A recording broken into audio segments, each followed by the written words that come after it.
তো কেমন আছো বন্ধুরা? শুভ সকাল। সবাই আশা করি তোমরা সবাই ভালো আছো। আজকে ব্যাগ প্যাকিং করে নিচ্ছি, কিন্তু ব্যাগ প্যাকিং করে চলে যাবো আজকে ঘুরতে। হ্যাঁ, ঠিক ধরেছো, আমরা আজকে বেরপুরে যাচ্ছি। অনেকদিন বাদে আবার বেরিয়ে যাচ্ছি। গরমের ছুটি পড়লেই বেরোবো, যেতে ইচ্ছা করে।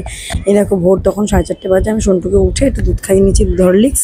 এবারে বেরিয়ে পড়বে। দেখো লাগেজ গুছিয়ে নিয়েছি, যেটা বড়টা। আর এখানে আমি খাইয়ে নিচ্ছি। নিচেও রয়েছে আরও দুটো জুতোর প্যাকেট, হেনা প্যাকেট, খাবারের প্যাকেট, অনেকগুলো প্যাকেট হয়েছে। হয়ে তারপরে এই যে সোনামা, ও রেডি। মোটামুটি আমি রেডি হতে পারিনি। এই যে দেখো সোনামা একটু একটু রেডি হয়ে গিয়ে ভিডিও করছিলাম আমাকে, ততক্ষণে আমি বেরোচ্ছি। আর দেখো রাস্তাঘাট পুরো ফাঁকা। এখন কিন্তু বাজে হচ্ছে প্রায় 4:30। আমি বলে বোঝাতে পারবো না যে ভীষণ ফাঁকা রাস্তাটা, কিন্তু গরমটা প্রচুর। আর ফাঁকা রাস্তাঘাট, একদমই ফাঁকা।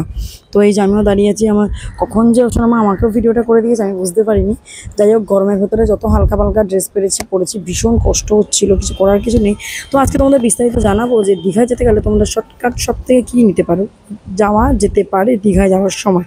তো আমরা উঠে পড়েছিলাম ওলায়। আমরা যশোর থেকে ওলা বুক করেছিলাম। তোমরা বাসেও যেতে পারো, 219/1 যায়। তো আমরা ওলাটাই প্রেফার করেছিলাম, সামনে থেকে ওলা বুক করে নিয়েছিলাম। আর হ্যাঁ, আমরা টিকিট কেটেছিলাম দীঘা তাম্রলিপ্ত এক্সপ্রেস। আর এই যে দেখো, কথা বলতে বলতে চলে এসেছে হাওড়া ব্রিজ।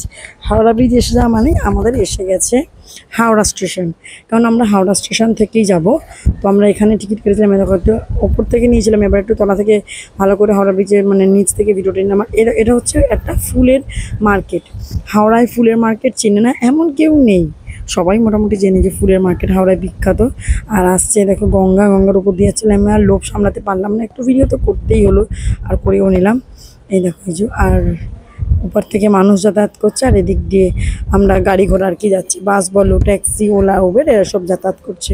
আর এই যে আমরা চলে এসেছি হাওড়ার প্রায় কাছাকাছি। এ দেখো, আমি সোনামাকে বললাম সোনামাকে যে হাওড়া স্টেশনের টুথপিকটা নে, তাও ওটাই নিচ্ছিল। দেখো আমরাও এই দিক দিয়ে দেখা যাচ্ছিলো আমাদেরকে।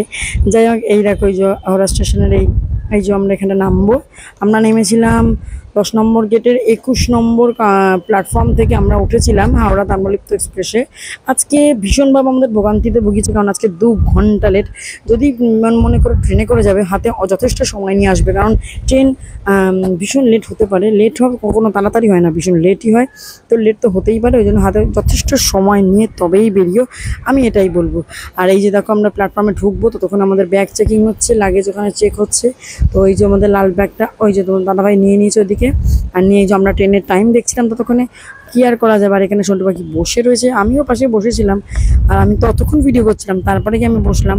আর এই যে ট্রেনের অপেক্ষায় আমরা রত। দেখো ট্রেন নেই, এদিকে এত জ্যাম জমাট। তো অবশ্যই কেমন লাগলো জানাবে ভিডিওটা। ভালো লাগলে লাইক কমেন্ট শেয়ার করতে ভুলো না কিন্তু।